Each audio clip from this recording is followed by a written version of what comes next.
Hello, hello, hello everyone, how are we all doing? Took me a minute there. I was tidying up. I had a mess of washing behind me. I've not sorted it, I've just pushed it off camera so it doesn't look quite as messy. And then I realised I didn't have a drink, so I had to go make a drink. So I was slightly longer than I should have been. I'm sorry. But you got to listen to some good Shadow Generations music, so if you have any complaints, tough shit. How's everyone doing? Welcome. We are playing some Payday 3 today. It will be a slightly shorter stream than usual. I'm busy all day tomorrow and I want to get an early night's sleep if I can tonight, so I don't want to be streaming super late.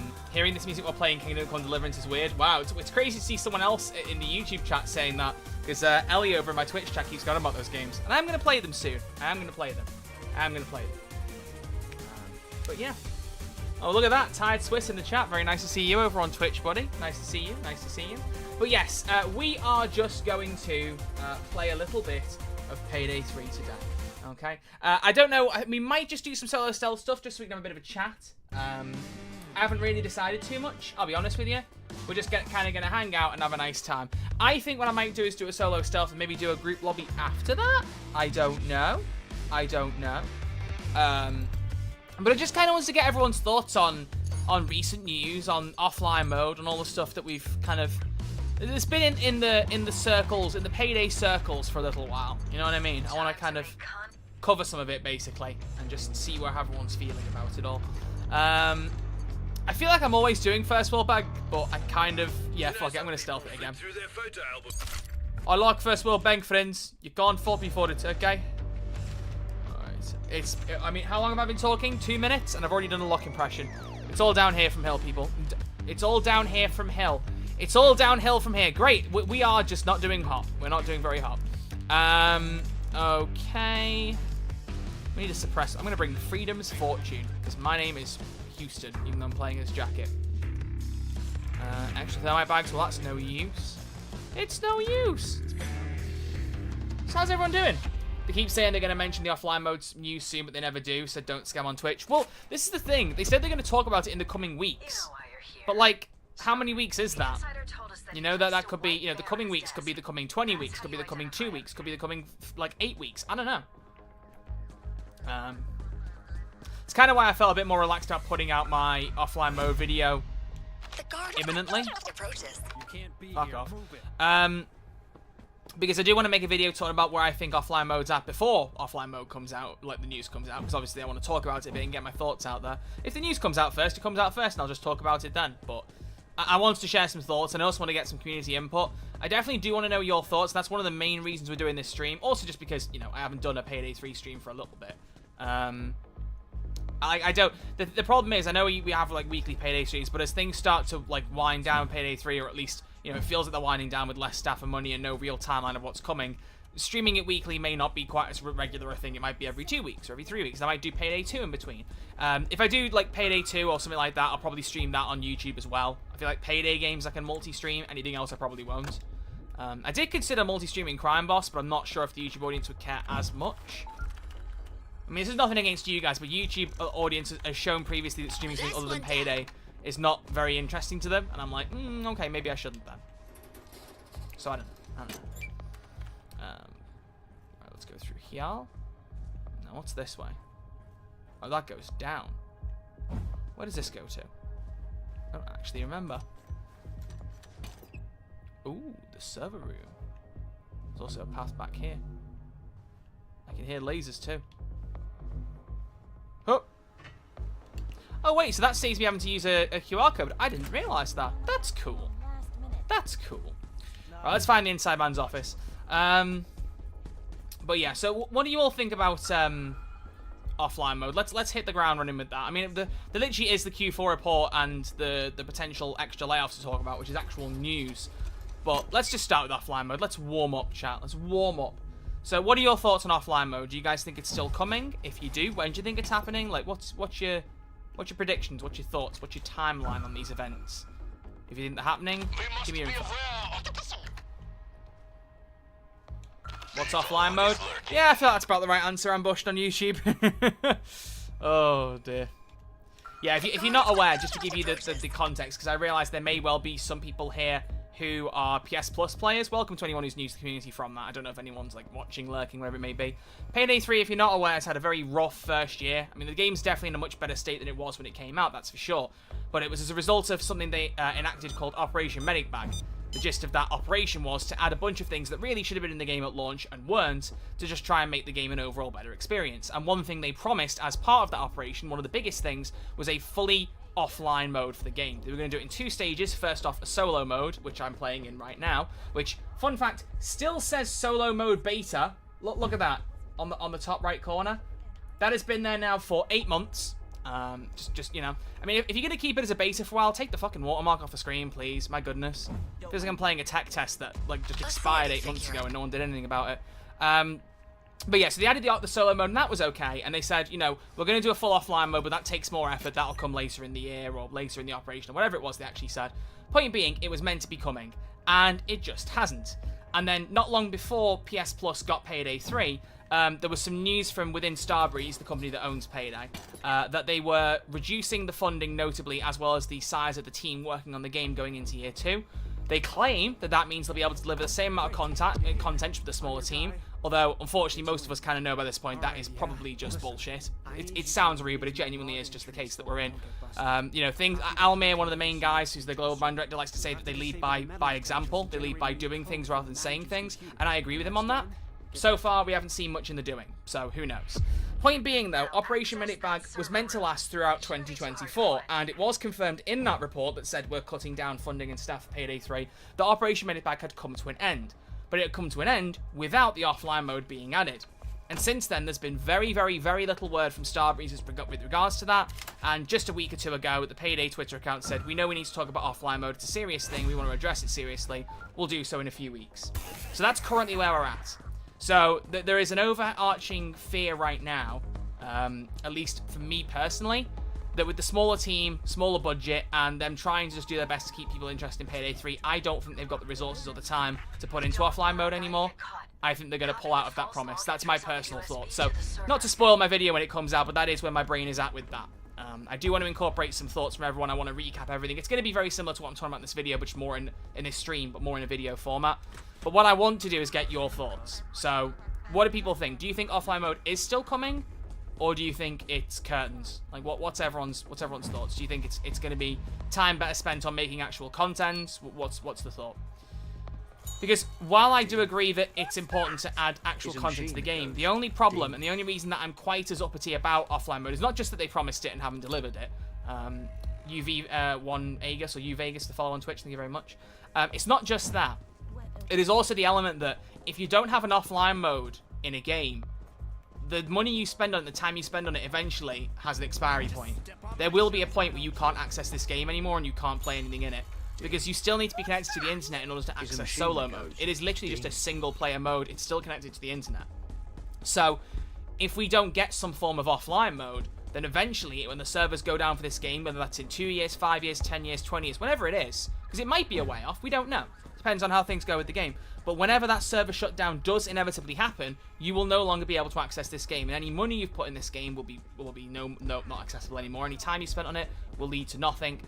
So it's important that we have a way to play this game, because Payday 2 has that. There's a CrimeNet offline mode, which was, I think, there since the start. If it wasn't, it was certainly there early in the game. I'm sure any Payday 2 veterans in the chat could remind me of that. Fill me in on that question. I don't remember where all the wire boxes are on this side of the map. I'm just trying to fucking figure out where they are. Bro. Oh, you're in my face. You're not allowed in here. I'll need you to come with me. This area is restricted. Yep, sure. I'll get you to go around the corner, then I'll hack your radio and flick the wire. Fuck you. Don't make this difficult. Just follow me. Alright. The next wire should be red, but sometimes they repeat colours, so I ain't gonna risk it. So yeah, what's everyone thinking? What's everyone thinking?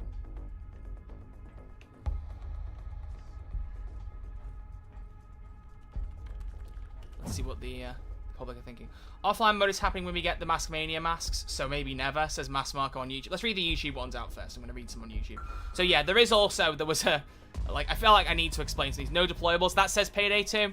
I never claimed those apply to Payday 3, and I refuse to allow them to. Sorry. Right, it's green. Feel free to refund Noel.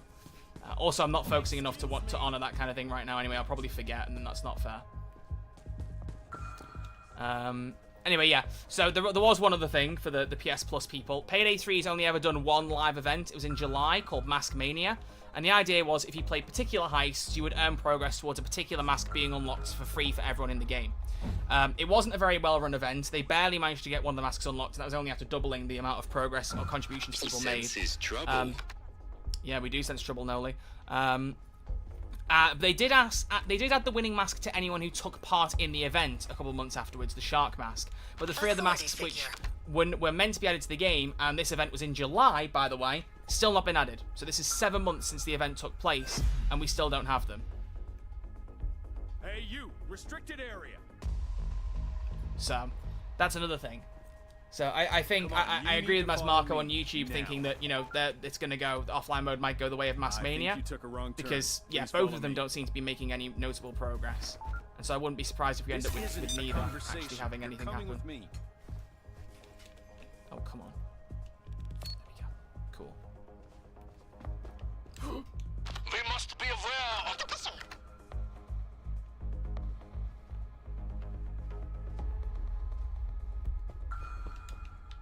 Why is that civvy doing a guard pose? That's what that guard's doing up there. Is she role-playing? Damn. Bank staff doing roleplay. Who would have thought? What are other people saying? I think there'll be an offline mode, but not because they added one, if you get what I'm saying. Oh, fuck. Oh, man. Oh. Well, you do play into my point. Like, there is a point where these servers could get shut down. You know? The detector is shut down. Go on in. Do you think when Project Baxter fails, they will try to come back to Payday similar to The Walking Dead? Yeah, I think it's entirely possible. I think it's entirely possible.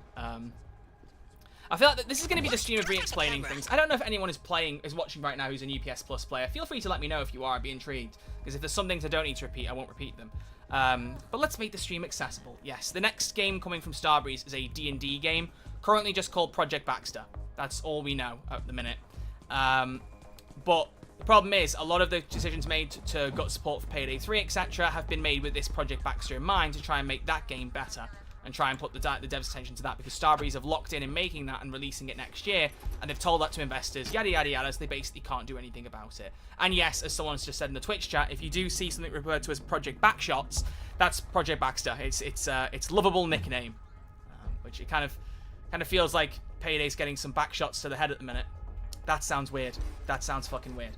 Anyway, back in ye old times when Starbreeze was called Overkill, still the same company, they made a game called Overkill's The Walking Dead, and it completely flopped, and the company nearly went bankrupt. If it wasn't for the now late former CEO Mikhail Nermark managing to pull shit together for the company, they would have gone under. But they managed to keep afloat by going back to Payday 2, making DLC and getting more hype up for Payday 3 through that, as well as funding. So it was very much, it was that Thanos meme, you know, you could not live with your own failure, where did that bring you back to me? But back to me was back to Payday. So it definitely does feel like we could end up with history repeating itself. I'm fully with you on that.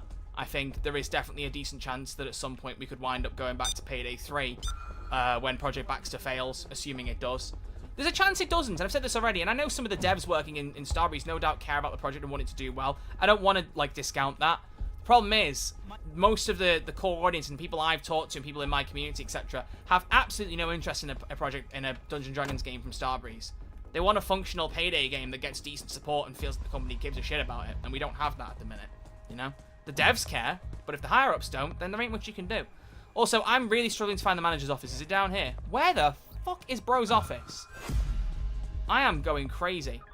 You can't be here. Move it. Fuck off. Where the hell is his office? Am I just blind?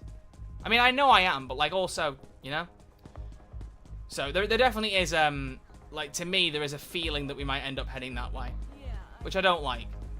I mean, of course I don't like. What do you expect? I think I was going to say I like that.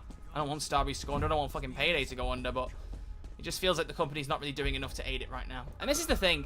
Part of me wonders whether it's the executives realizing that what they're doing is a bad idea and doing it anyway, or if it's them not actually realizing that they're doing something silly and they're not listening to the fans and then just going ahead thinking they're doing right when they're not. Like, I don't know. I don't know what their plans are. I don't know what their logic is. I don't know if they have any logic. Where is the red keycard? I just realized I don't have that on me.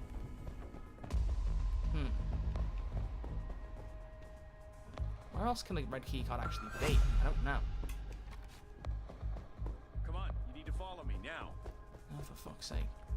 No sightseeing. Come on, I'll show you out. Have we heard anything about Mass Mania since? No. The thing is with Starbreeze sometimes, and I mean some grace and love to them, if there is something that they're not going to do, that they want to try and get away with, like, you know, not being rude, but that is basically the attitude of it. Oh, there's the manager's office. Like, if they can get away with not doing something they've said they're going to do, they will do it. Like they will just go, do you know what? If someone brings it up, we'll mention it again. If they don't, we can just let it slip by. I mean, there was meant to be a collaboration with a fashion designer in New York called Bam Bam, some really cool suits. They were meant to come with the launch of the game. Or no, sorry, in 2024 they were meant to come out, my bad, not launch the game. Over there. Oh, I fucked this up, haven't I? Come in here. Now our feature. Okay, let's just restart. This was never going to go well anyway, clearly my first run. But yeah, so that collaboration was meant to happen. And I remember in my interview with Alma and Andreas last year, the second one I did, I brought the suits up and he was like, well, if that's something people want, we'll add it. And I obviously didn't say it at the time because, like, I understand its priorities, but part of me in my head was thinking, if we want them, you'll add them? You said you were going to add them. Why is it a question of if we want them? You know? It's clearly down to them just prioritizing what's important, and I get that. But, like, that's my point, you know? These things that you might think are coming, they decide not to prioritize, but they don't tell you unless you bring it up. That's the thing with offline mode, you know? I feel like because people like me and the wider community, it's not just me, it's certainly not with this one, but because of people going on and on about it, this is why they've gone, right, we need to address it. And I wonder if people hadn't kicked up a fuss, whether they'd have addressed it. You know what I mean? It's a shame. I said this in my video I put out last night, but one thing I used to give a lot of credit to Overkill and Starbreeze for, what was the colour? Was it white? It wasn't. Fuck. Why didn't I just look? Am I stupid? I'm just going to restart. I don't want to be in search. But one thing I used to say was their communication with the community was top-notch. It was really good. They were constantly talking to the community, getting their thoughts on things, and making sure there was a constant dialogue. Since Payday 3's come out, that has been lost a bit. They're good in some ways, like you have the weekly heist with Howard, heist with Almir streams, people ask questions, but you don't have that same level of honesty, I don't think, about things unless you bring it up and hold it to a light and go, oi, what's the deal with this? Do you know what I mean? Also, I see Nico in the chat. Hello. How you doing, buddy?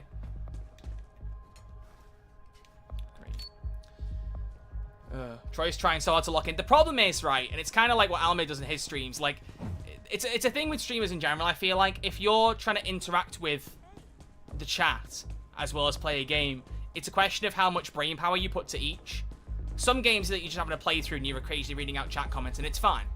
But games like this where I kind of need to focus at least a little bit while reading comments, it's hard, especially when I'm prioritizing answering your comments, because that's more important to me anyway. So it does mean the gameplay can be a bit shit at times, so I apologize for that, but hopefully you can forgive me. Take it easy. Where is the red key card? The seed resets in solo mode, doesn't it? So the red key card should be in a different place, but still not. Or has it stayed the same? It never used to. You're not forgiven? Alright, well, I didn't ask you, Nico. How about that? TLDR skill issue. Yeah, Luke. I see you, little guy G. Nice to see you here, buddy. Alright. Whoop. Whoop. Okay. Let's go this way. Let's go down and open the server room. Whoa! Let's do a different heist. Let's do one where I can focus a bit better. Anyway, Baxter's going to end up being worse than Overkill's The Walking Dead since there are already more than enough D&D games people will want to play. For one thing, I disagree. The thing is, Overkill's The Walking Dead, part of the reason that game failed in the way that it did is because they completely reset their development almost entirely about a year out from launch. You know, it was very famously said, one of the Starbreeze developers at the time, I don't know if they still work at the company, but in a report to Eurogamer, they made a comment saying, we were impressed we managed to get a game you could click a .exe on. We were amazed we managed to make a game where just opening the game actually worked. That was the level they were at. So Overkill's The Walking Dead just was never going to work because of that. They spent about, I think, 2 years or something building the game in an engine called Valhalla that Starbreeze bought specifically for that game. And then they went, oh, actually, this isn't going to work. We're pulling the plug on Valhalla. Go to Unreal Engine. And a lot of devs either didn't have experience with Unreal Engine or just had to redo everything they'd done in Valhalla because they couldn't port the stuff over. So the game just ended up launching as a complete, in an absolute state. It was a mess. So my hope is at the very least Project Baxter isn't having that kind of problem. Okay? I doubt it would be, personally. That's a mistake I would hope they wouldn't repeat. Thank you, Psycho, for the follow on Twitch. I appreciate that. But obviously there are still some concerns there, you know. Let's do a Rock the Cradle. Let's do a very hard Rock the Cradle and just do our little speed run. Have a bit of a chill. Have a bit of a relax. It's easier. It's easier. Anyway. Silly idea. What if they sold the IP? I don't see Starbreeze selling the IP. The thing is, it's a weird situation with Starbreeze because it isn't that they don't give a shit about Payday at all. It's that they don't give enough of a shit about Payday's important aspects and the brand as a result. They will use Payday because they know the name carries weight, but they don't care to actually do things that forward the IP itself, if that makes sense, you know? There are still some bugs in Payday 2, from what I've heard, that have not been addressed, but no one's working on that game anymore to make that better, which is ironic, considering Payday 2 still pulls in tens of thousands of players when Payday 3 can barely pull 1,000 in any day. And then you've also got the thing of Payday 3 not getting enough content and updates, not having enough staff to make the content and updates. But they'll happily sell the IP, like, usage to PUBG and send a quarter of their staff to work on a crossover in PUBG. A game that I don't know anyone who gives a shit about anymore because most of the market for that game is in Asia. It's just, like, they do things to use the IP, but it feels that they use them because they know it'll work rather than because they're doing things for the fans. Does that make sense? And maybe they think what they're doing benefits the fans, because I know in the last quarter report that just came out, Matt Sewell, the acting CEO, was like, oh, the PUBG crossover is great because it will be interesting to both Payday and PUBG fans. Which was a bold statement to make when it was quite clear in the months after that announcement in December that Payday fans did not give a modicum of a shit about the PUBG crossover. They were like, this is a terrible idea, fella, what are you doing? You know what I mean? So, I like PUBG, fair enough. Like I said, there are some people that do, and I said this in my video yesterday, there are definitely people out there who care about it. But my point is more that the consensus of Payday fans don't give a shit. Like, if there'd been some big roundup of fans going, do you know what, this is a good idea, I'd go, do you know what, fair enough, maybe I've misread the situation here. But you're the first person, Dang Dude Dan, in YouTube, and I'm not saying this to single you out, I mean, you're more than entitled to your opinion, but you're the first person I've seen actually be like, I like PUBG, that I can remember in a long time. You know? I don't think that Western market is there the way it used to be. Do you know what I mean? I keep making the case, but I genuinely think a Fortnite crossover would have made more sense. If you want to utilize the IP, that would have made more sense to me. And you wouldn't have needed to send 25% of your workforce over to make it happen. That's another thing. Got a bit of a nasty spawn here. I think I'm going to restart. I like getting the loot spawn on the other side of the building. So I'm going to move it over. At this point, the IP is worth fuck all, said Nico. You think so? Fair enough. If that's what you think, Nico. Former Starbreeze employee, Nico. Just keep in mind that if the alarm is triggered, do I need to say any more? Do I need to say any more? I don't think I do. Brother PUBG is pulling 800k CC on Steam a day. Exactly, yeah. Like, it has an audience. The thing is, the audience is mainly Asian, right? It's an Asian market. So, maybe that market does really care about Payday, or will care about it when they try it out. They also very well might not. That's why I think it's a bit of a strange tactic to make. It's a very strange tactic. Do you know what I mean? It might pay off. I just don't think that anyone really believes, whether it pays off or not right now, that that's a good use of Starbreeze's assets, you know? And I think what was interesting was I saw a comment a little while ago saying, you know, maybe this was the best use for the staff, considering all the layoff rumors at the minute, and maybe they'd have laid off more people, and maybe that's the case. And if that's the case, and they would have laid off people anyway, then fuck it. Do the fucking PUBG thing. Good grief. I mean, I would hope the company wouldn't be in such a state that that could happen, but who fucking knows? The thing is, when you have information like this, and it's not the full picture, we don't know everything that's going on, what you create is a vacuum. And in that vacuum, you can do all sorts of shit, right? All sorts of things can come out or be theorized on. Things like that might be completely bullshit. I don't fucking know what's going on. I mean, they wouldn't have shared it to partners anyway, but, like, especially now I'm not a partner, I ain't got a fucking clue what's going on inside that company. I don't know. So, the problem is, the bigger the vacuum you create by not talking about things, the worse things get in the community, because things can snowball. Rumors can build up, or thoughts can build up that become popular because there's nothing there to counteract them.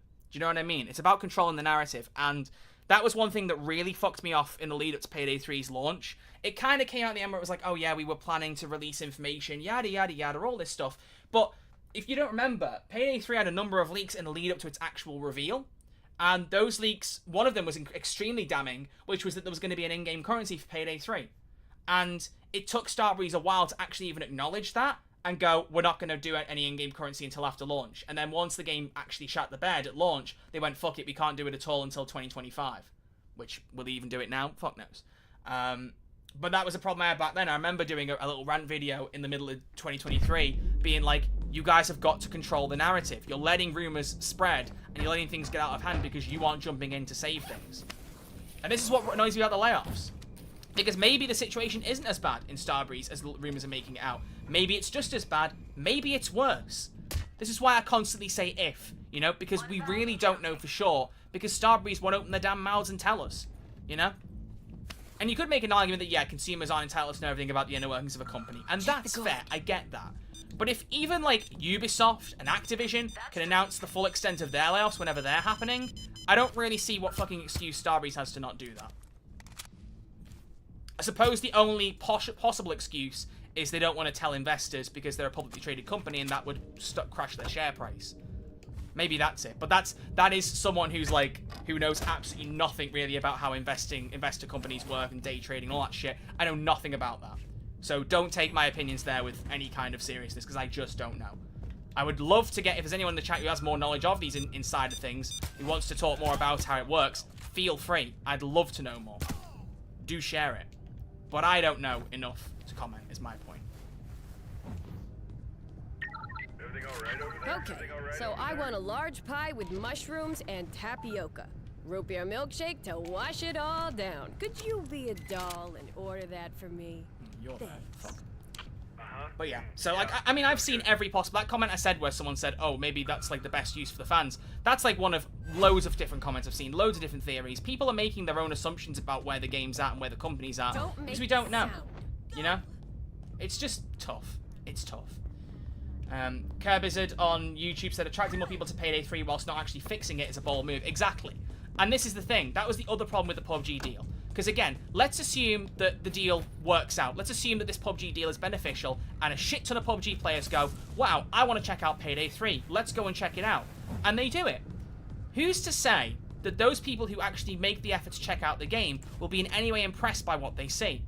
The honest answer is, they won't be.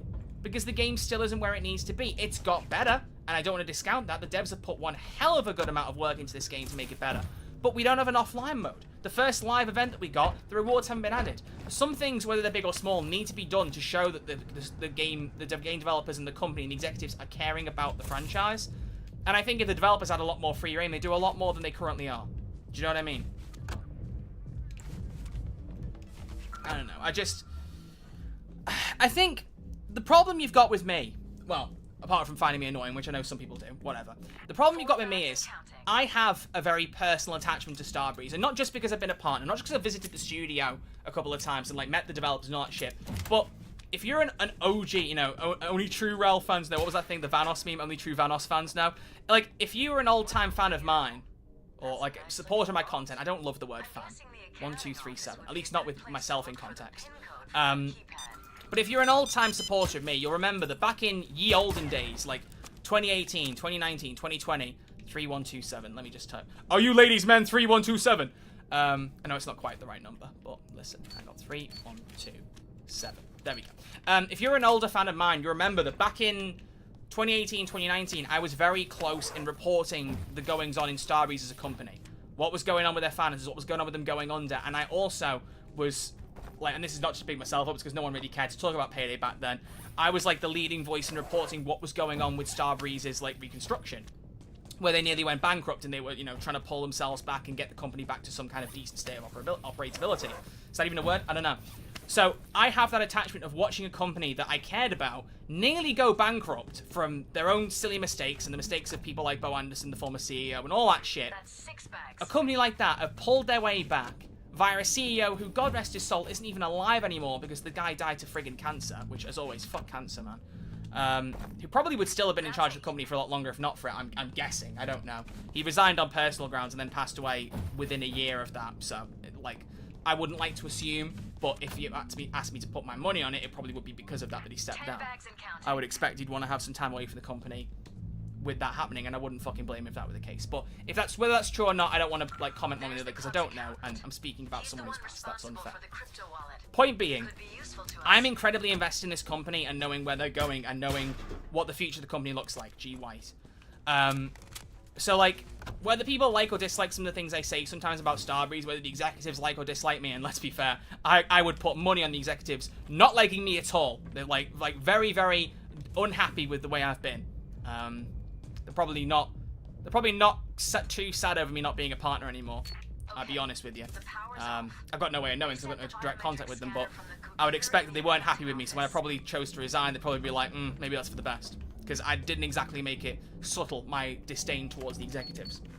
But all that aside, everything that I say and everything that I do, the problem is I'm trying to make sure that I share my thoughts on how to save the company, how to make sure the company does well, and how to make sure the IP does well. And my opinions are not always the right ones. I'm not always saying the right thing, because I'm just a person. And, you know, one person will have different ideas as to how to make things better as other people. You know, you compare me to, say, Noli, and we have similar thoughts on a lot of things. Both of us think the PUBG deal is fucking stupid, but I think we both have slightly different ideas on how to improve things or how things might go, because we're different people and we have different experiences, different knowledge, and different thoughts. So I'm never going to protest or claim to say that I know the right way ahead, but what I'm always going to try and do is say the ways I think are best for the company and what the way to go forward. And part of that is because I've noticed that a lot of the things I suggest my community tend to agree with. And that's not because they're sheep who just agree with anything I say. It's because they have actual fucking brains and will just use those brains to form their own opinions. And they often line up with mine. And I do find that beneficial because it means that I'm not barking up the wrong tree a lot of the time. Do you know what I mean? So, That's a mess. like, my goal is always I'm trying to make sure that I'm saying what I think is best for the franchise. Awesome night out. Right? I think that's lost sometimes on some people. But that is all I'm trying to do. If you don't like my opinions, it's totally fair. I don't blame you whatsoever. But I'm just trying to think about the franchise. So the problem you've got with me is basically, to sum that whole point up, is that I am going to be a bit biased towards the developers at the very least because I want to make sure that they still have jobs at the end of the day. Which isn't really a biased thing anyway. I feel like anyone with half a brain should care about developers. And that's not insulting. If you don't care about developers and care about their well-being, then I don't know what to fucking tell you. Grow some respect. But more than the average person, I feel like I have that investment because I know what that company's been through and how close things have been before, and I don't want to see the company go under as a result of stupid executive decisions, because it wouldn't be the first time that things nearly went to shit because of that, and it just feels like I'm watching history repeat itself. You see what I mean? So that's where my head's at. That's where my head's at. So Lots of ways to do this. I just Entry points. the thing in my head is, with my content at the minute, and I think I mentioned this briefly in my video I put up last night. It was a 35-minute video. I don't remember every single thing I said in the edit, I'll be honest with you. Everything I've said in the video is how I feel anyway, but you know what I mean. I personally don't know how much benefit there even is at this point to me making the videos that I make. I think there's a very decent chance, especially now I'm no longer partner, that Starbreeze don't give a flying fuck what I say. Or at the very least, people with like, the decision-making ability. You know? I hope the developers are still, like, if the developers are still watching my videos, I hope they understand what I'm trying to do. They may not, they might, I don't know. Freaking hell, man. Come on, don't let me cock up in that room. But, like, that's my main goal, you know? I don't know, I'm waffling. I'm waffling a lot. I'm waffling a lot. Didn't know I had a problem with you, Archer. My mind is blown, so not on YouTube. Sorry. I'm sorry I had to find out this way. So, yeah, I'm just trying to do the best that I can. You know, I'm trying to do the best that I can. I just don't want to see the company go under, man. And unfortunately, with a lot of executives, it's not just limited to Starbreeze. With a lot of gaming companies these days, the higher-ups think they know what they're doing and then get it very, very wrong, or the wrong people suffer. It's never the people at the top who have to suffer. It's always the people lower down the food chain. I remember hearing about the layoffs at Bungie, and that, like, one something that really annoyed me was there was an article that came out that said that there were a shit ton of Bungie people laid off, including the guy who composed most of the music for Destiny. I think it's Michael Salvatore, I think his name was. And they laid off all the staff members, or a bunch of staff members in that company, at the same time as the CEO was buying fucking multi-million-dollar cars to add to a collection he had growing. Like, so if that CEO is more bothered about, ooh, let me expand my car collection for millions of dollars rather than paying his staff, I mean, what's the average wage for a game developer? Even if it was $100,000 a year, you know what I mean? If he can make transactions of multi-million-dollar cars like that, you know? Marvel Rivals layoffs is the prime example. Yeah, well said, Nico. So, if you don't know what's going on with Marvel Rivals, it's not quite as dramatic as some people are making it out to be. It's still shit. But there's a leg of developers in America, I believe it is. One of the game directors and a bunch of devs who helped contribute towards... I think it's 6 developers, actually. I don't think it's a bunch. Saying a bunch is probably pushing it. But the game director and I think 5 or 6 other developers in America have been laid off who worked on Marvel Rivals, like, leading up to launch and post-launch. It's to do with, apparently, because NetEase as a company are trying to relocate everything into China. Because a lot of their dev teams are already over there anyway. One of the lead game directors. I can't remember. I don't quite know how to say his name, and the last thing I want to do is butcher it. But one of the lead game directors who's been in like some of the recent material is in China. I think a lot of the devs are in China. So they're like, I think, trying to localize everything into China. Sound familiar to any other rumors you're hearing recently? If you don't know what I'm talking about, remind me about France in a minute, folks. Just say France in a minute if I haven't said it. No, I'll talk to you about that. But yeah, they're trying to centralize their staff. And as a result, people who've worked on Marvel Rivals, one of the biggest gaming launches in the last few years, have lost their jobs. There's definitely a sense in this industry at the minute that it doesn't matter where you work or who for. There's no real guarantee that tomorrow you'll still have a job.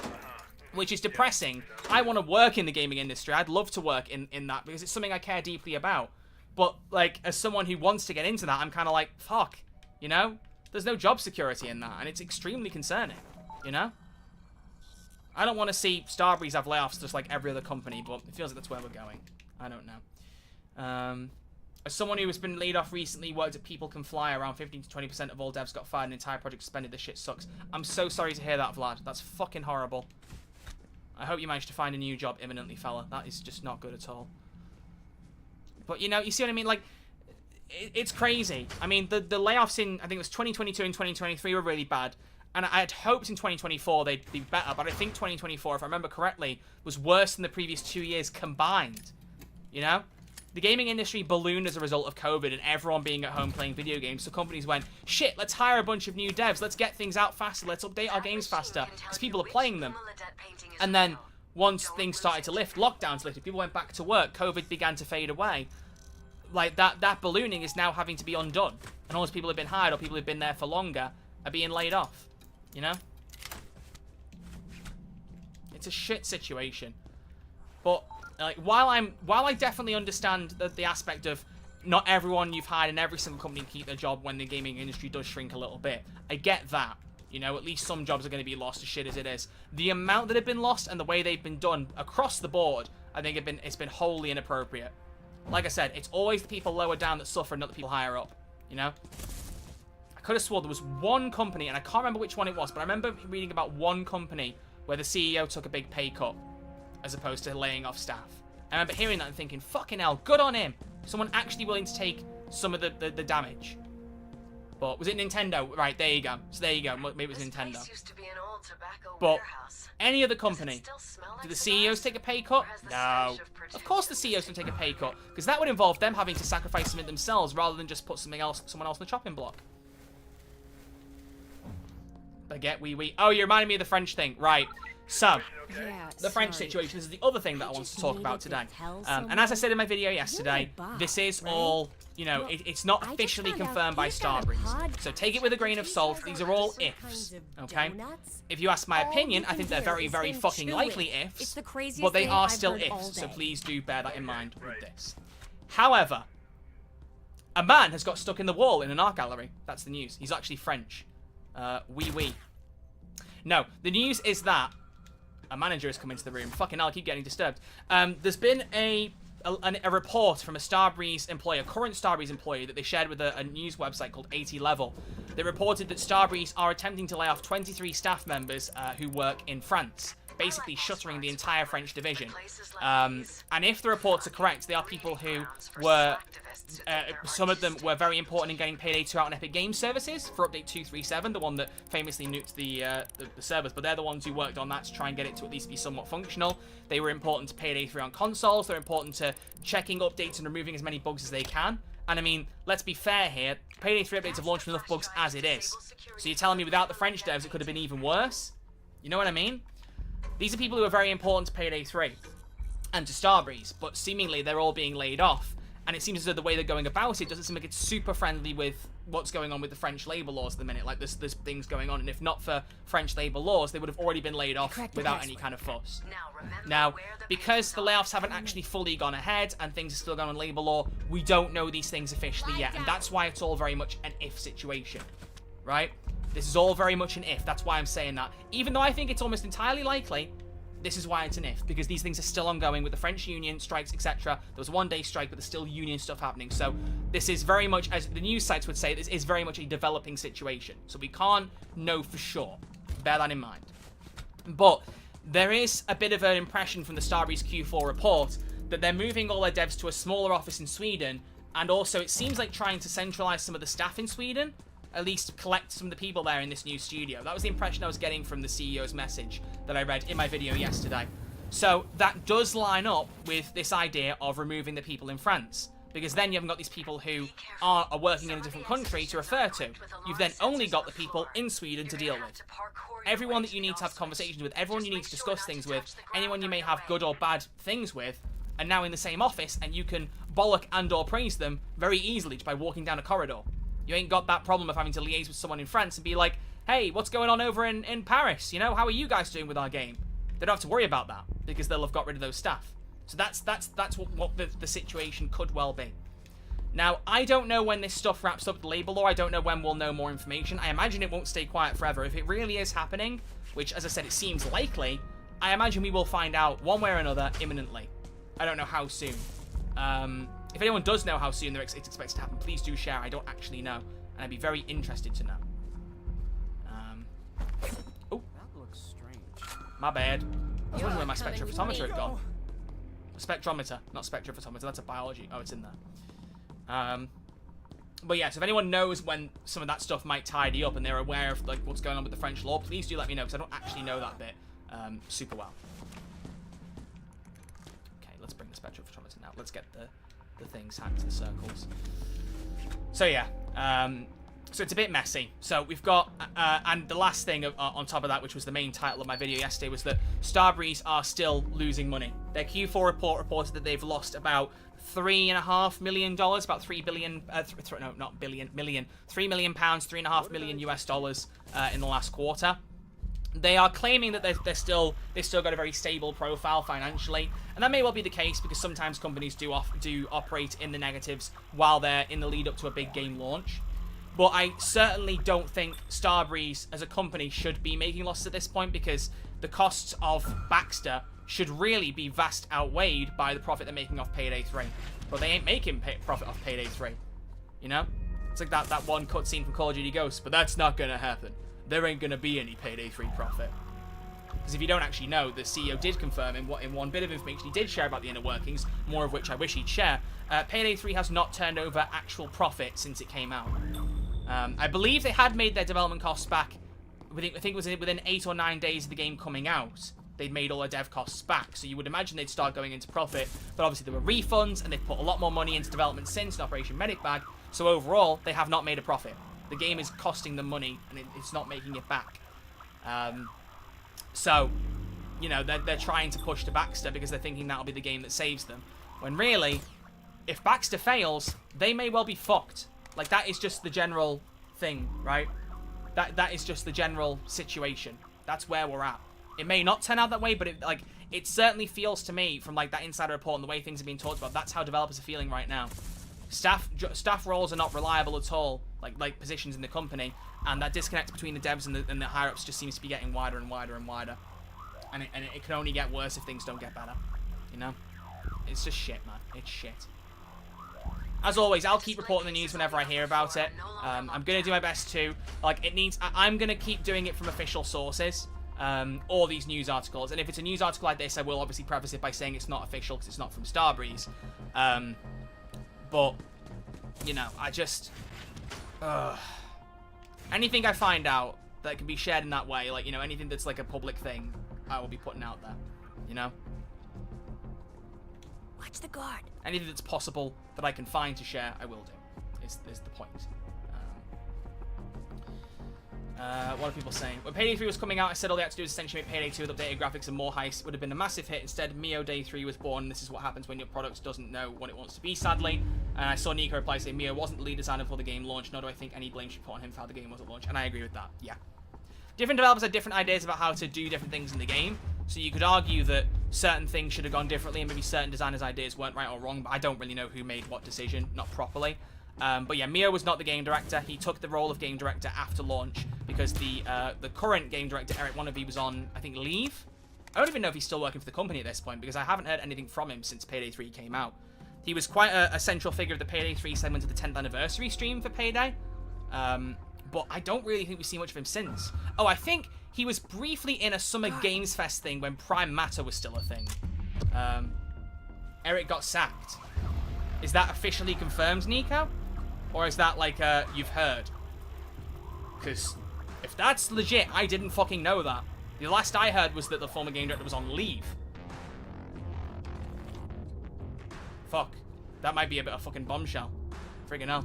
For those on YouTube, Nico is a former Starbreeze developer. He's in my Twitch chat right now. Make sure to And he's just informed me that the original game director of Payday 3 was fired. He came back? Oh, shit. So he came back and got sacked. Is that officially confirmed, Nico? Like, has that been shared anywhere that I could use as a reference if it comes up? Because obviously, you know, like I said, I want to be able to report things that are fact. And if anything isn't fact, I want to be able to state that it may well not be. That's not official? Okay, so we have to take your word for it. But, I mean, I don't know why you'd come in here and lie. But obviously, as I've said, you've got to be tactful with these things because there's big business shit going on here with a publicly traded company. And I don't want to start spreading shit that may not be accurate, even if it seems like it very much like it is. But fuck, I hope that's not true, man. Fucking hell. Just when I think it couldn't get worse. I'm tired, man. I'm tired. There is, honestly, there is a part of me that just thinks sometimes I should just pack it in and just stop reporting Payday stuff. There is, I will be honest, there is a part of me that figures that out, that feels that way. Mainly because it just depresses me to see a company that I care so much about be handled so fucking abhorrently. And to see a game that, like, Payday 3, I'm not saying something new when I say this. Payday 3 should have been the easiest sequel to make in history. And not even from the situation of what someone in the chat said earlier, which was, you know, make Payday 2 again with better graphics. It didn't have to necessarily be Payday 2 all over again. It certainly could have been a lot more like Payday 2, I agree with you on that, but, like, there are some things they could refine, like the stealth systems, things like that. But, like, along that ilk, it should have been so fucking easy. You had 10 years of content and updates, and a community of tens of thousands of people playing your game daily to refer to ask. If you're ever not sure about something, or you're wondering what the most important thing was, you had a community you could ask. And I don't understand why companies are so scared to do that, you know? Why is this disconnect between game developers and fans of franchises? You know? I mean, I compared to Life is Strange with regards to live action adaptation, but I tell you one thing, whether you're a fan of Life is Strange or not, you might have heard that the last installment of that franchise, Double Exposure, utterly bombed with fans, and I think also commercially too. I had a lot of fun with it. I thought it had some really decent parts to it, but I definitely do agree with quite a few of the criticisms it got. It's one of the main ones being that one of the lead characters from the original game, it was basically a direct sequel to the original game, but they basically made the final choice of the first game completely fucking irrelevant and removed one of the main characters that should have been in the game based on certain choices. And, like, while I understand some of the decision behind that and some of, like, the game development stance and, you know, making one character have their own story that's not attached to another character, I get that. The thing is, had they asked their fans and gone, what would you most like to see in a sequel involving this character, they'd have got some very conclusive answers that would have given them a much better thing to work off, and therefore a game that wouldn't have bombed nearly as close to the way that Double Exposure did. That's the problem you've got when you don't engage with your fans. And Payday 3 very much has the same problem. They chose not to talk to the fans and ask them what they thought was best, and they just ran ahead with a game that ended up not being very good This is so at launch. embarrassing. That's the fucking shame of it all, and when I went to you know? clean it up, I This shit could have been slipped on the prevented. floor. So now But I'm sitting here, wet pants, pushing the wrong goddamn we ended buttons up on the where we were. radio. But yeah, Does this shift ever end? It just makes me sad because I think, man, it should have been so much easier than this. It should have gone so much better than this. And it breaks my heart that it didn't. It really did. Game might have performed better if they went the goofy route instead of realistic. I will always be in the camp that going a bit more realistic was not a bad choice. I think the problem is, like, there are other problems with this game that are far more important. I think they definitely could have had a bit more goofiness, definitely, and things like the sociopath overkill weapon definitely feel like we're going along that road. But, like, just the general, like, progression was a very big thing. Going online only, I mean, for goodness sake, if there was one thing you absolutely could and should have listened to the community on, it was online only. Everyone and their mother warned the company about how bad of an idea that was. But Starbreeze just went careering straight into it. It was like they saw a truck coming on the oncoming direction and just went, you know what, I'm going to walk into this. It won't hurt me. And then they fucking broke 200 of the bones in their body. I mean, friggin' hell. Do you even have 200 bones in your body? Is it 200 something or is it 100 and something? I actually forget. But you know what I mean. Ugh. I didn't want this to turn into a whining stream. I apologize, people. I'm not normally a lot more cheery than this. But I think the problem is, it's 206. I thought it was 200 and something, but for a second I was like, if I've just said there's more bones in the body than there actually are. Hang on, I should remember from fucking Deadpool and Wolverine. Why have I forgotten that? There are 206 bones in the human body. 207 if I'm watching Gossip Girl. Like, fucking hell. How have I forgotten that? It's a fucking peak film, bro. But yeah, I don't know. I mean, my version would be, there are 206 bones in the human body. 207 when Starbreeze do things that make sense for the IP. Oh, fucking hell. The smallest one is in your ear. I did not know that. I did not know that. I actually did not know that. Interesting facts, though. But yeah. Oh yeah, that was the main thing, by the way. Online only was supposedly done. I think it was an interview with the former CEO, Tobias. I can't remember. I think he said the way he said his name was Hergrian, but I've seen Swedish people say that it's pronounced differently, so I don't know. But he said that part of it was down to preventing cheating, and another part was down to preventing piracy. But I'm pretty sure the game was cracked within, like, I don't know, a day of it coming out? Or was it even less than that? I don't fucking know. Point is, the game was pirated very, very, very, very quickly. So if that was the intention, it didn't fucking work. That pronunciation was good. See, that was how he said it verbally when I interviewed him that one time, Hergrian. And I've had Swedish people come in since and be like, that's wrong. And I'm like, but surely the guy himself would know how to pronounce his own name, you know? Oh, well, look, Beecroft's in the Twitch chat. Hello, mate. Mr. Dangly Balls himself. If you don't get that reference, then I'm not going to explain it. It's funnier if I don't. Hope you're doing well, boss. But yeah, we're just currently chatting about the situation with Starbreeze and how things aren't quite in the best situation. What's your thoughts, actually, Beecroft? Have you been following a lot of the stuff with Payday 3 and Starbreeze decisions? I know you've been streaming a lot of Payday 2 recently. Like, how much have you been following what's been going on? What are your thoughts, if you have any? I'd love to know. Watch out. Some exhibition His first thing he says is, I love some dangly balls. Don't trip them trying My to kind of guy. No.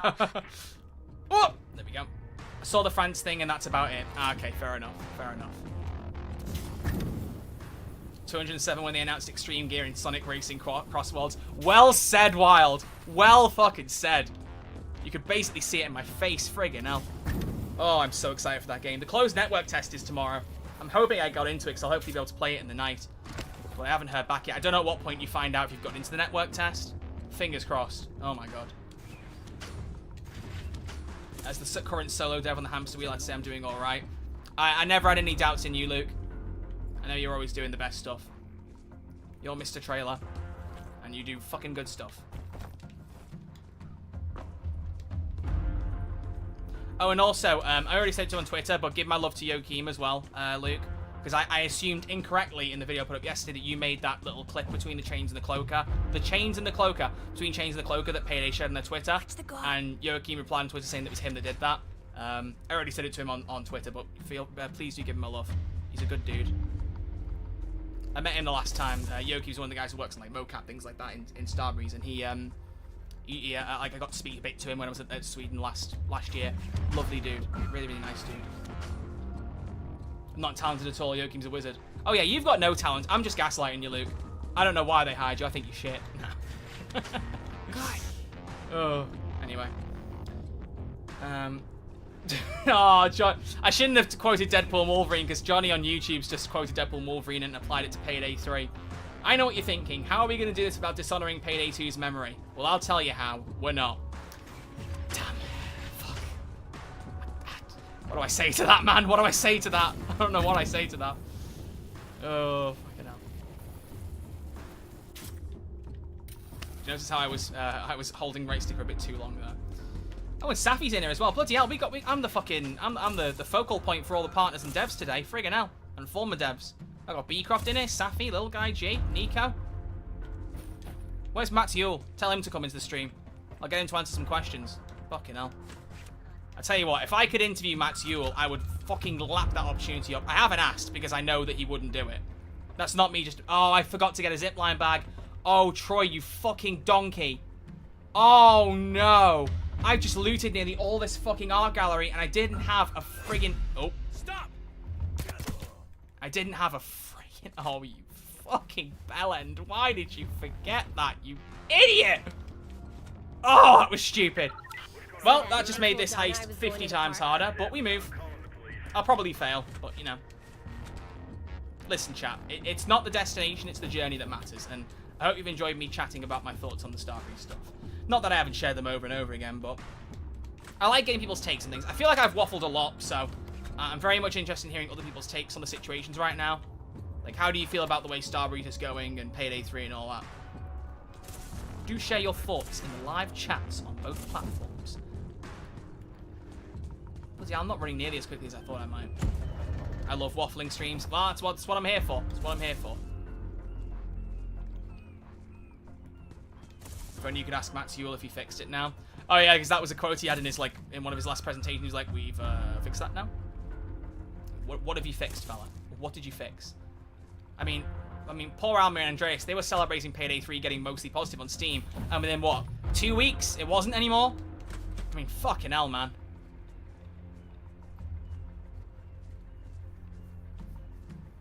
But yeah, if I could interview Matt Yule, if Starbreeze reached out to me tomorrow and went, Matt Yule wants an interview, I'd go, yes, absolutely.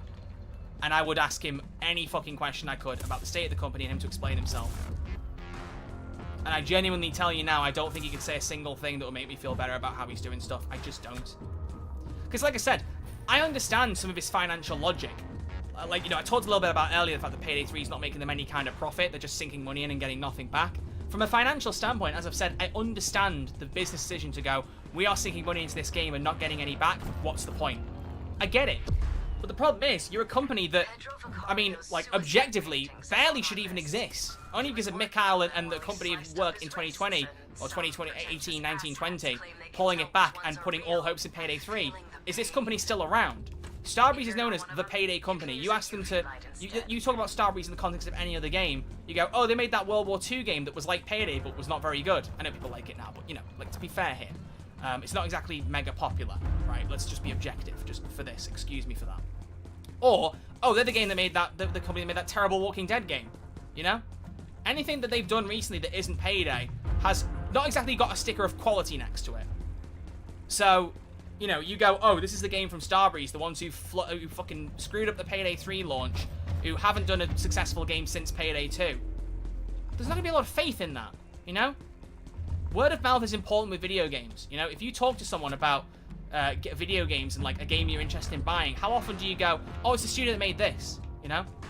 GTA 6 is gonna do fucking gangbusters on its first day. Why? Because Rockstar make good games, and people know that when you buy a Rockstar game, you're buying something that has quality tied to it. You know? That's an important thing. And if you have a company here that doesn't have that same word of mouth, then you go, oh, have you seen that new game from the Payday people? You go, oh, well, the people who fucked up Payday 3? I'm good. I couldn't get into Payday 3 for a week after launch. It'll probably be the same with this. Also, why are they doing Dungeons and Dragons? I don't care about Dungeons and Dragons. These are the kind of things that you have to face. Do you know what I mean? These are the issues they're going to have to encounter. And I honestly don't believe in my heart of hearts that they're fully prepared for that. If they are, and I'm wrong, as I've said already, I'll hold my hands up. Fair enough. But in my heart of hearts, I don't believe they're prepared for that to go that way. And I think it will. I really do. Rockstar makes amazing single-player games, their multiplayer games are kind of, well, they are. Well, I would even say, like, GTA Online, I think the only problem with GTA Online is it's outstayed its welcome. I've said this before. As an online multiplayer game, GTA Online is one of a kind. I fucking loved playing that game for the last decade. The simple problem is, I just got a bit bored with, like, the expansion and stuff. It got to a point where I'm like, okay, we're putting candles on a birthday cake that's already got, like, 120 candles on it. You just can't fit them in the cake anymore. Do you know what I mean? It's kind of a point where you go, there's only so much you can add, let's have the next one. Right? The problem isn't GTA Online is shit. The problem is I want the next GTA Online, and they haven't done it as quickly as some people would have liked. You know what I mean? What's that? You could definitely make arguments that, like, oh, you know, when they did the Oppressor Mark II, or they did the Orbital Cannon, you know, they ruined GTA. And those opinions are valid, fair enough, I get that. But I think as a game, GTA Online is one of the best out there for multiplayer experiences. If you get into GTA Online now, you'd have a fucking blast. It's just people who have been playing it for, like me, since like 2014, who kind of go, do you know what? I played a lot of this now. Let's play something else. You know? So I wouldn't even give Rockstar shit for... The only thing I would give Rockstar shit for in the way of multiplayer is for leaving Red Dead Online in the state they did. I have always and will always be against the way they handled Red Dead Online. It fucking breaks my heart that they just basically let that game die because they were just pushing on to GTA 6 and putting the time as GTA Online. They weren't basically committed to make Red Dead Online the success it could have been. And that upset me because Red Dead Online, I felt, had the potential to be better than GTA Online in some ways. I mean, just from the core mechanics of Red Dead 2, melee combat was much more fun. I found gun combat much more engaging. I think getting around the map was perhaps a bit more of a hassle because slapping A constantly while you're riding a horse is slightly less fun than just driving a car around. But it just felt like it could have been a lot better. But they didn't even give it 60 FPS on consoles, on current-gen consoles. It just got left in the dust. There were a couple of big updates for Red Dead Online, and then it kind of became clear after a couple of years they just were not invested enough in making that game what it could be, or should be. And it just sucks, you know? It just kind of sucks, but what can you do? And I've been spotted! Let's go, gamers! Woo! I knew we were going to go loud anyway. We were getting quite close. At least you don't have to worry about the lasers in this other room now. Whatever, we've got nearly all the fucking stuff done. I can put the bags on the rest of the AI pretty much and be good. Some of the exhibition rooms. You're gonna have to do some acrobatics to reach the switch and turn it off. Just don't touch the ground. Shit, can't stay with the heat coming. Taking off. Don't kill that guard. Don't kill that guard, guys. Let me get him on the floor. Put Good. the gun down slowly.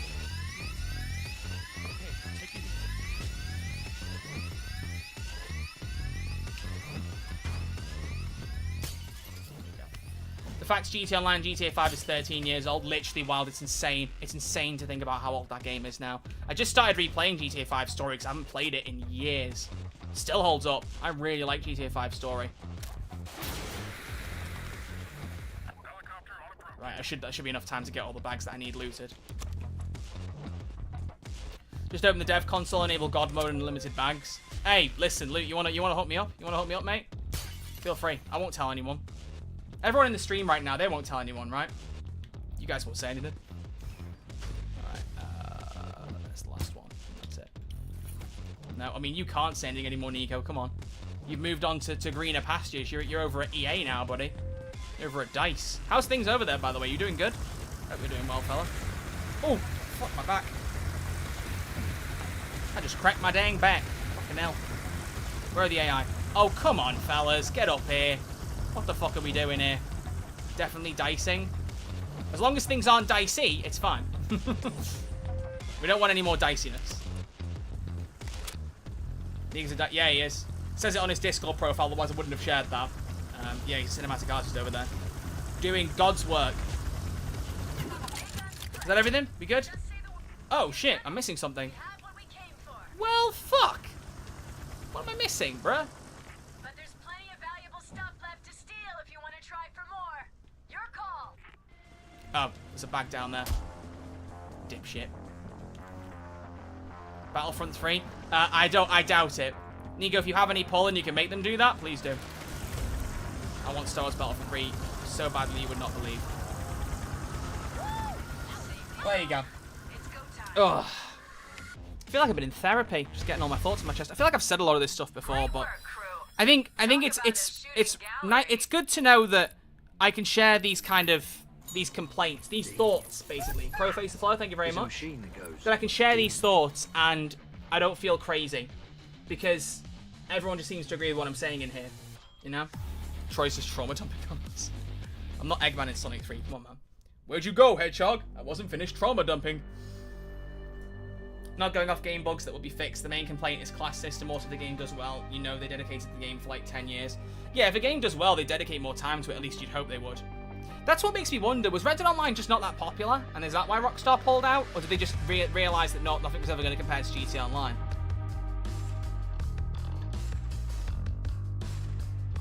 I don't know.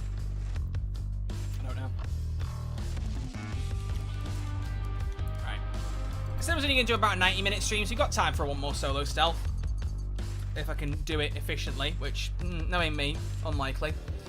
Let's try and do a Diamond District. Keep it on very hard. I don't know why I'm doing it on very hard, but I'm doing it on very hard. Does anyone really care at this point? I don't think so. Oh, Inside Man. Leave their vault unlocked. Ooh. I haven't used any of the assets, I don't think, for Diamond District. That's cool. They stopped Red Dead because the market was bigger in GTA, so that's where the resources went. Yeah, I figured, Bart. Yeah, I figured. Just makes me sad. They made a subscription to GTA Online. Yeah, they did, Hunyan. And I don't, like... Oh. I don't know many people who are signed up to it. If anyone is, fair enough. But I look at it and I think $500,000 in GTA a month for money? You'd just be giving me a couple fucking million a month to make that even closer justified, even with the extra benefits. I think it's very strange. My wonder is if they're going to make GTA Plus... I mean, my bet is they absolutely wouldn't do this, but... Oh shit, I didn't turn the alarm off. Not bad. My bet my question would be, would they make GTA 6 playable if you were a GTA Plus subscriber? You know, like day one Game Pass. My theory is absolutely not. I think Rockstar know people are going to pay for that game regardless, and what they probably more likely do is have some GTA Plus benefits on launch. You know, sign up to GTA Plus, and when you get GTA 6, you'll get these cool outfits for Jason and Lucia, or you'll get a rank 10 boost in GTA Online 2, or whatever it might be. Do you know what I mean? That's what I reckon they'll do. I think whatever happens, people will be expected to pay full price for that game. And I don't think you get many people complaining about it, as long as it's not $100,000. $100,000. What the fuck? I'm playing a Payday game and it's fucking my brain. As long as it's not $100 for the game. Because that is like a rumor at the minute. And... Huh? This is what I said already, people, about me being too focused on talking to the chat and not on the game. As if I went into the back room, didn't turn the alarm off, and then was shocked that the same thing happened again. Fucking knobhead I am. Man. Why did I sound like Yoda? Knobhead I am. I can't do a Yoda impression. Why am I even trying? Oh, the Switch isn't even in here this time. Must be over here. Bro got back shots in the back room. Listen, Nico, some things just don't need saying, buddy, okay? And that was one of them. Did I see a bag in here? Oh, no, it's the... Oh, wait, I did see a bag in here. What the fuck? Crazy shit. My apologies. Zombie Killer on YouTube says, I think Starbreeze should make Payday a top priority instead of making other games, because if you're only using the game just for profit and just focusing on making other games, then this is what? Is there a second half of the message coming? Should I wait for a second? Roughly 90% of all diamonds in the US go through New York? That's a pretty big number. I wonder if that actually is true. Fucking shit myself then. I saw something pop up in the corner of my screen. It was just GeForce being like, a driver update's ready. Thanks. I don't fucking need that right now. Let's see if we can find the multi-tag scanner. I wonder if it's in with this ring. Let's go. Make it easy. Rude. But yeah, I think I've said this already. I don't blame Starbreeze wanting to be a multi-game studio. I mean, any studio would want to expand and grow.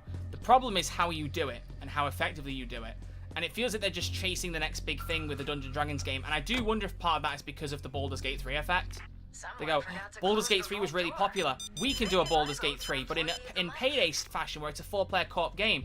But those game genres are not even close to the same, and they have completely different audiences. I have friends who play Baldur's Gate 3 who wouldn't give a flying fuck about a Payday like for D&D. There's definitely an overlap. Someone like me would be interested in giving it a shot, and I've said that already. I'll definitely try the game when it comes out. But by that same token, is there enough interest there? I don't know. I don't know.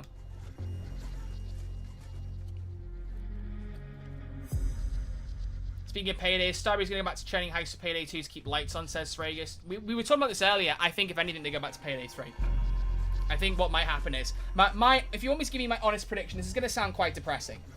But my honest prediction is, I think if Starbreeze carries on the way they're going, I would not be surprised if Payday 3 is on live support by the end of the year. Like, just like a couple of people maybe fixing bugs and adding the odd, like, gun here and there. I genuinely do fear that's where we're going. I might be wrong, but that is my gut instinct. And I think partially that's why I'm so worried, because I don't want the game to go there. It just feels like the writing's on the wall. Do you know what I mean? So, I don't know. Payday 4 when? I swear, if they even thought about doing a fucking Payday 4 after doing what they've done with Payday 3, I'd be appalled. I would genuinely be appalled. If you get Payday 3 to a decent state and actually fix all the problems and actually get a decent content cadence going and make sure people are interested in the sequel and in that franchise again, then you want to do another one after that? Maybe. Maybe. if you can prove that you've learned from mistakes. But if you were to move on with Payday 3, do Dungeons and Dragons, and then go, do you know what, let's make Payday 4, I'd be disgusted. I honestly would be disgusted. I think it'd be an absolute joke. That's one bag. Basically, you're saying back shots in the back of the Payday minivan. What are you saying, Karuma? That is wild, brother.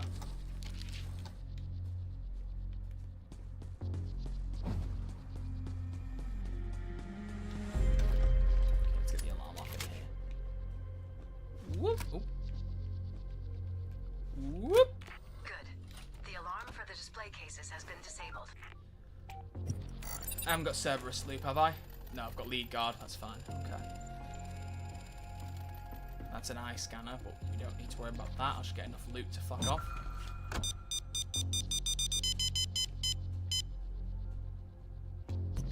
I'm making a Payday 3 live-action TV show.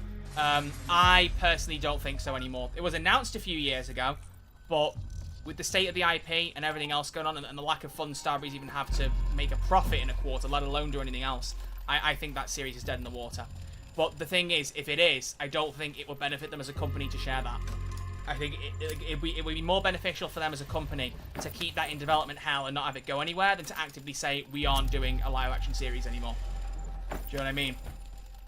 I think my attitude with that now is assume that it's not happening. If something comes out and we find out, oh yeah, actually is still hanging on, that's great. That's fantastic. And we'll all be very happy. I'll be very happy to hear that. Genuinely. But I am internally more prepared to be like, for them to just go, do you know what? It's not happening. We tried. It's not gone anywhere.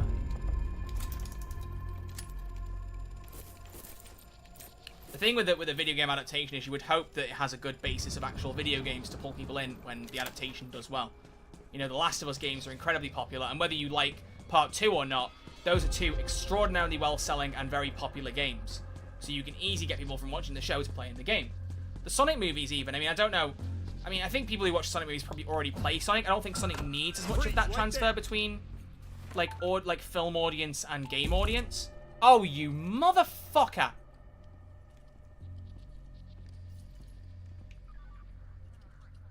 What do I do here? Help me up. Oh, right, yeah, of course. To get me out, they've got to. Yeah, okay. Damn. What did I do? Well, loud she goes. Classic smash and grab. Hasn't gone so well this stream, has it, gameplay-wise? Whatever. As long as you guys have enjoyed it. Would have loved to have seen Payday in secret level. I would too. But that's what I was saying. I replied to a Payday tweet about it yesterday, and it was in my video. Or 2 days ago, sorry. Because Payday shared that little clip that Joachim had done in Starbreeze of a chains kicking like a cloaker's ass. It was a really cool clip, but they were like atting secret level being like, hey guys, when can we have our episode in your show? And that was what made me reply. I was like, are you not doing your own fucking show still? Like, is that not still happening? Like, I get them wanting to do an animated thing. Like, sure, fine. But to me, the wording of it struck me as, can we get some kind of adaptation for our game? Like, as if they kind of had realized or forgotten that people didn't know it wasn't happening. Like, it wasn't happening, and they hadn't told people, and they forgot that. That was the impression it gave me. Do you know what I mean? That's why I said what I said. I was like, you know, you not having a fucking adaptation? Is that just not happening anymore? Is that dead?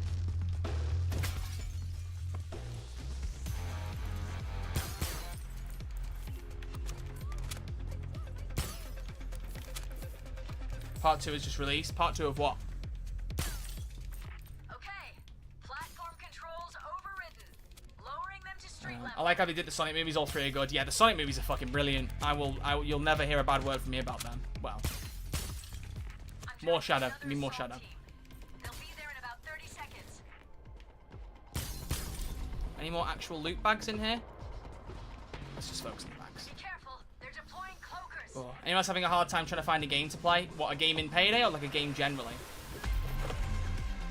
The window cleaning I started playing Cyberpunk recently and I haven't gone back to it. I need to because I was actually enjoying it, which made a change because I tried it a few times previously. It just wasn't vibing with it, so I'm glad I'm enjoying it now. I forgot.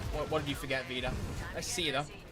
Rumor has it another Cyberpunk anime series will be done by Netflix next year. That could be cool. I haven't watched the original one. I've heard very good things about Edge Runners, but I haven't seen it.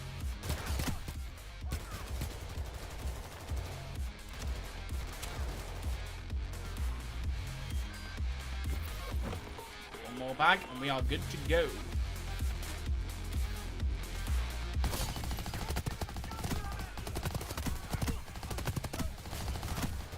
Just playing Payday 3 sometimes I do think a lot about how some things are just so much better than Payday 2. The gunplay is one of them. I mean, I don't dislike Payday 2's gunplay, like how arcadey it feels. It kind of has that charm to it that I don't think it'll ever go away. But I do like the kind of more responsive gunplay that Payday 3 has. I like how much better the stealth is. Like, you know, I feel like I wouldn't care as much about making sure, like, that I say what I think is right to make this game good if it didn't already have the promise that it does. And also have a dev team that clearly give a shit about the game. Just that unfortunately they don't seem to be given the resources and the time and the budget to do what they want.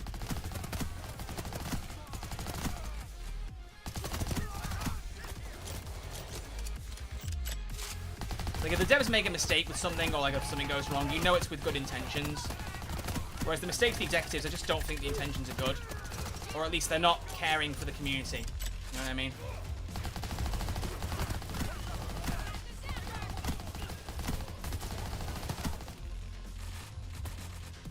Payday 2 gameplay is pretty funky at times. But I mean, it is based on a game that's like a couple of decades old at this point nearly or something. And the game itself is like over a decade old.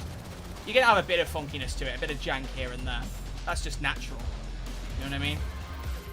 As long as it ages fairly well, which I think Payday 2 has, then, you know, like, the biggest problem I had with Payday 2, as I said towards the end, was just that I'd played it too much. I played it a lot and got to the point where I was like, right, I'm only playing this for content now. I'm only playing this to stream it or to make videos on it. I wasn't playing it for casual fun. And that wasn't because the game was shit or or I thought it had gone off the rails. It was because I've played a lot of this. There's only so much of this game I can play before I go, do you know what? I think I've had my fill. And that's all it was. And that's why I'm saying more in recent times I'm considering going back and streaming Payday 2 again, because it's been ages and I'm like, you know, maybe I could go back.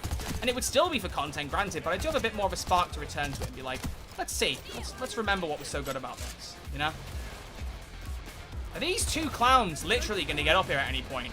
I mean, fucking hell. Stealth in Payday 2 is torture. I don't think it's torture. I definitely think the stealth in Payday 2 will be far less fun, knowing now what stealth in Payday 3 is like. I think that will have aged worse now because of Payday 3 stealth's existence. That I definitely agree on. I don't think it's torture, though. Shit. Probably gonna die again. That's what happens when you play very hard with a stealth build. Can I go? A while? Oh, bruh. Can I get in one of these vaults? Can I still type the codes? Okay, I can. I need a code with 4, 5, 6, and 8. 5864. Get me up. 5864. 5864. So yeah, in terms of like my content plans going forward now for Payday 3, I'm still going to talk about any news that comes out, Starbreeze or Payday 3 related. Oh, God, sorry. My next plan is to do a video talking about offline mode. And just to set expectations based on how I think, at the very least, that I don't think it's coming. I honestly don't at this point. And I'll talk about why I think that's the case. And, you know, I mean, I'd rather say it's not coming and then be surprised and have it come and be surprised and be like, yeah, this is great, rather than me say, I think it's still coming, guys, and then it never come. You know what I mean? Plus, like I said, with everything going on and everything we talked about in this stream, I just don't see offline mode happening, I'll be honest. I just don't see it. I think it's going to take far too many resources, and if what's true about the French team being laid off is true and them being so detrimental to some of Payday 3's big updates, how the hell are they going to get an offline mode out the door? You know? See people on YouTube say that Crime Boss has a better stealth system than Payday 3. I agree in some ways, and in some ways I don't. I think Crime Boss stealth is easier. So if you like it because it's easier to play, that's totally fair. I am someone who enjoys easier games, just so I can have a bit of casual fun. I think there's a lot to praise with Payday 3's stealth system, and there's actually quite a bit to praise with Crime Bosses too. The thing with Crime Bosses, you can take care of every guard in the map by tying them up and moving them around. You can't do that in Payday 3, and I do find that very enjoyable in Crime Boss. But as long as you're at least semi-decent at dealing with guards, that does make the game quite easy to work around in a lot of the heists. So, it's a double-edged sword, right? But Payday 3 has, like, I quite like the public area, private area, secure area. I like the layouts of that kind of thing. So, and there's obviously overlaps, the security rooms, things like that, but the same. I will say I think I prefer security rooms in Crime Boss purely because it's not a sacrifice to deal with them. It feels like a bit more of a coordinated heist where you go, let's take out the cams and then we can deal with the rest of the guards. Whereas in Payday 3 and Payday 2, you kind of have to go, do I deal with the security? I've only got so many pages I can deal with. You know, you have to be strategic about it. And that works for those games, but in terms of the fun heist planning aspect, Crime Boss is probably better in that regard. So, I don't know. Why do you think it will take quite a bit of resources to make an offline mode? Because I imagine it'd be light work. Well, obviously I'm not a game dev, so I might be wrong, and maybe it is easier. But A, if it was so easy, I'd hope they'd have done it by now. And B, they've built a game completely around server infrastructure, and I don't imagine it's an easy thing to undo.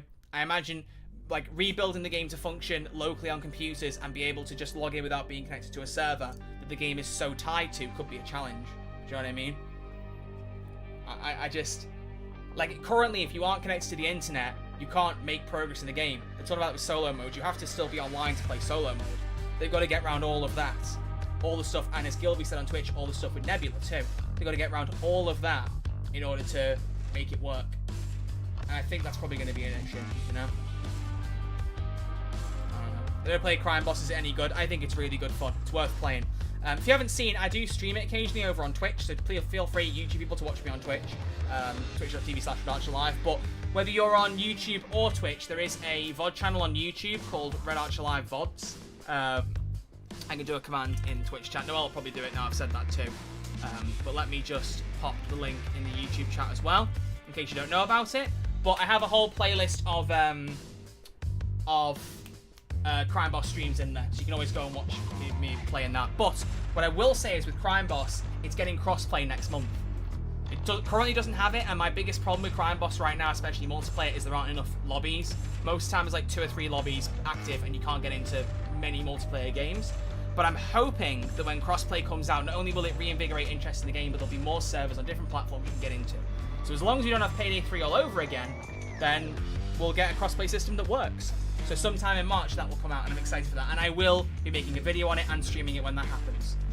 So, although I'm saying it right now, and if it fucking happens, it's going to be so funny. I'm taking a week off in March. And I swear, if Crime Boss fucking release crossplay in my week off, I'm going to cry. I'm not even going to say the dates yet. I'm not even going to say the dates, because I'm planning to take a week off in the middle of March. I'm not going to say the exact dates. Probably gives a bit away there. And I swear, if they release it then, I'm going to go fucking apeshit. They can't prevent it. They're not going to work their schedule around me, but man, I want to be able to stream it the day it comes out. So, fingers crossed, man. Either way, I said it would only be about an hour and a half stream, and sadly I do have to hold to that. I'm getting an early night. I'm very busy tomorrow, so I'm going to make a dip. I just want to say, like, the problem that we have right now with Payday 3 streams is that a lot of what I talk about is negative, and I am sorry about that, because a lot of you know I'm an incredibly positive person. I love a lot of stuff I talk about, and you got to be aware, if you aren't already, that I do talk about Payday 3 in this way because I love it. It's just that what I have to say isn't quite so positive because we aren't in a great place with the game. You know, I will praise whatever's good whenever I can, much like Update 13 with Jacket, because it was a really good update. But sadly, the good stuff is few and far between at the minute. There's far too much bad stuff and or unknown stuff that vastly outweighs the good. And that's the problem, right?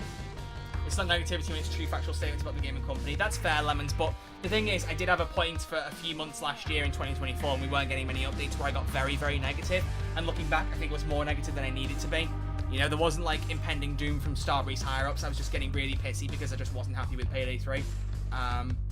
Which I eventually stopped, I realised and stopped and all that, yeah. But I'm conscious of that now when I make these complaints and make these statements because I want it to be clear that I'm trying to give constructive feedback. My whole thing is, if you're going to criticize something in a game or criticize something in media, try and be as constructive as you can. Don't just say this is shit. Say this is shit because. Why is it bad? How can it be better? That kind of thing. And that's what I'm always trying to do. And as I've said already, whether it's obvious or not to some people, I'm just trying to look out for the devs. I care a lot about the people who work on this franchise. They love Payday a lot, and I don't want to see any of them get laid off. Or, as things are seeming at the minute, any more of them getting laid off than currently may be. May or may not be. Who fucking knows? I really do hope we get some confirmation of the French news eventually, because I don't want to keep saying if it's true or if it's not. I want to find out it's not happening at all. I'd love that. I'd love for it to come out and be like, no French people are getting laid off. It's all fine. But whatever is happening in whatever direction, I hope it just fucking comes out so we can stop dealing in if, buts, and maybes as the meme goes. I just want to know. I just want to roll with it. Once I see something official come out from a news article that actually has a statement, or Starbreeze themselves, I'll be all over it. But who knows? Who knows? Or I mean, if it comes out, if people start posting on like staff members start posting on places like LinkedIn saying they've been laid off, I mean at that point that is public knowledge and it's confirmed. So who knows? Who knows? I'll be keeping an eye out anyway. I'll let you all know. Right. So that's everything I've got to say today. I hope that's caught everyone up and everything. I hope that all makes sense to everyone, and I hope everyone's okay and they're not too angry at me for being disappointed in the way things are at the moment. I appreciate you all being here, both on YouTube and Twitch. If you have enjoyed the stream, please consider subscribing on YouTube and following on Twitch. And if you want to support me even more on YouTube, I did recently relaunch the channel membership program. On the channel membership program, if you sign up for as little as £2 a month over on YouTube, you'll get early access to any non-Payday videos I make. And I'm hoping maybe the odd Payday video too. Don't hold me to that, because I don't want to say something and then go back on it, like Starbreeze currently have with offline mode. But certainly the non-Payday stuff, I want to try and release that early as much as possible. I did that last week with the State of Play video. I put it out about 12 hours early for members. Would have been sooner, but it was more of a hot news thing. So if you want to support me just a little bit over on YouTube, that would be greatly appreciated. Maybe while on Twitch, you can become a sub if you want. And remember, if you have Twitch Prime, you get a free sub every month. So make sure you use it on a streamer, even if it's not me. And as always, there's a donation link at the top of the YouTube description, and there's a donation button underneath the stream. Donations are always the best way to support me if you do want to support the content, if you enjoy it. But if none of those suit you and you just enjoy watching the streams, that's fine. I greatly appreciate it. Just being here, liking, commenting, and being in the chat is more than enough for me, and I greatly appreciate you all. But do follow on Twitch and subscribe on YouTube. Those are free. You got no excuse there. But yeah, so I'm going to wrap it up here. On YouTube, I'll just wrap up the stream. I'm going to cut it off here. Twitch, stick around for a minute, so we'll find someone to raid. So for the YouTube folks, thank you all for hanging out. Greatly appreciate you. I'll do another Payday 3 stream in a couple of weeks' time. I'm trying to do 3 streams a week. I think, unfortunately, next week's going to be 2 again. Sorry. So probably won't do Payday 3 next week. So probably in 2 weeks we'll do another Payday 3 stream. But obviously, any news that comes out, I'll post videos about it and keep an eye out for the non-Payday content. So yeah, much love, and I'll see the YouTube people soon.